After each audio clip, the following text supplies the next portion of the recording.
Okay, in this last video we're just going to be looking at how to go about answering some tricky market structure questions. First one, explain how a highly competitive market will promote technical efficiency. Okay, just technical, not allocative, not intertemporal. First thing you need to do is you need to define technical efficiency. So technical efficiency refers to businesses maximising their productivity by maximising output per unit of input. Okay, that's your first mark. I've got 1 mark. Then you talk about what a competitive market is. A perfectly competitive market involves homogeneous goods, many buyers and sellers, and easy of entry and exit into the market. So you've defined the 2 key terms within that question.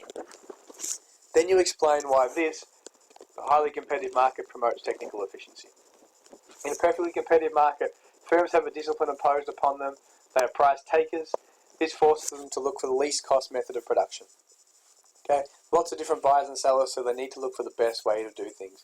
It encourages productivity and is therefore likely to achieve a higher growth rate in technical efficiency. Otherwise, other businesses will just undercut your prices. Okay, that's the key thing you need to say. We're selling exactly the same product. We're not technically efficient. We're complete price takers. Someone else is just going to undercut our prices and we're going to go out of business. Okay, you need to get that bit into your answers because we're selling exactly the same product. And then you can just compare it to a highly concentrated market. In a highly concentrated market, the firms are less likely to be concerned about these improvements because they're already making abnormal profits. And there's no one breathing down their neck saying, I'm going to steal your customers if you don't lower your prices. That's why firms need to be technically efficient, because there's lots of competition selling exactly the same product. If we're not technically efficient, basically we're stuffed. A similar question, explain why a perfectly competitive market is more likely to achieve an efficient allocation of resources than any other market structure. Again, you're not just talking about technical efficiency here, you're talking about all the efficiencies. Okay, you don't need to go through all of them, but I'd at least talk about allocative and technical. So in a perfectly competitive market, firms have a discipline imposed upon them. They need to look for the least cost method of production. The same thing.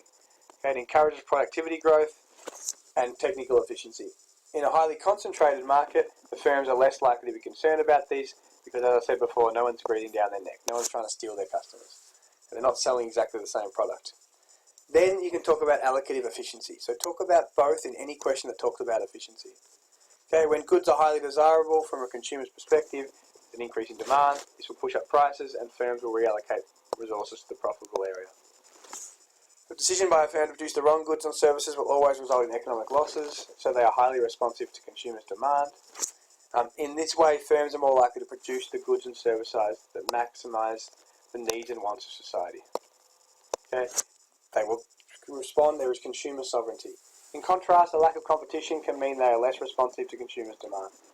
They can charge above a normal price, bang, higher prices, less allocatively efficient. Consumers can afford less than what they would have. You could also talk about them restricting output, and that hurts consumers because they have less choice. Okay, so it's really key things, even if you want to do a table for yourself.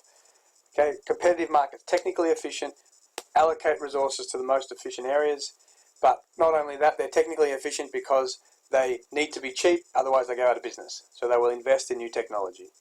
They're allocatively efficient because they will shift resources to what's in demand, that will make them the most profit. And it's easy to shift resources because resources are mobile. They will keep prices low and they won't restrict output. And here is a particularly difficult question to finish off with. This is a 6-mark question. Explain how a high level of market power, okay, you should look at that and go, I need to define market power, may affect efficiency of resource allocation. Okay, first 2 marks is talking in depth about what market power is. Second 2 marks, how do I link that to different types of efficiency? Okay, Buzz, you should be talking about technical and allocative. If you can think about something for intertemporal, talk about that. And hence living standards. Okay, living standards, 2 marks, linked to material, linked to non-material living standards. So first 2 marks, what is meant by market power? Okay, talk about which types of market structures have market power. Oligopolies and monopolies. That they're price makers, okay, that have producer sovereignty. First 2 marks, there. Second 2 marks, link to technical and allocative efficiency. And if you can make links to the other 2, that's fine. Another 2 marks. Last 2 marks, link to material and non-material living standards. 6 marks, done, happy days. Okay, so first 2 marks. A high level of market power means there is only one or a few suppliers in the market. So monopolies and oligopolies. Explain what market power is. The supplier or suppliers may therefore be able to influence prices and restrict supply. That's what having market power is all about. Okay, there are high barriers to entry. Firms possess producer sovereignty. Referring to some of those terms that I put in the list of the last video. Okay, restricting supply, high barriers to entry, producer sovereignty. A high level of market power decreases efficiency of firms because firms become price makers. Okay, they can influence, they charge different prices, therefore they don't need to be as efficient. They can restrict output and they can raise prices. Okay, quick definition of what efficiency means. I wouldn't expect that for full marks, but it's definitely something you can do. Talking about producing goods and services most in society's wants, that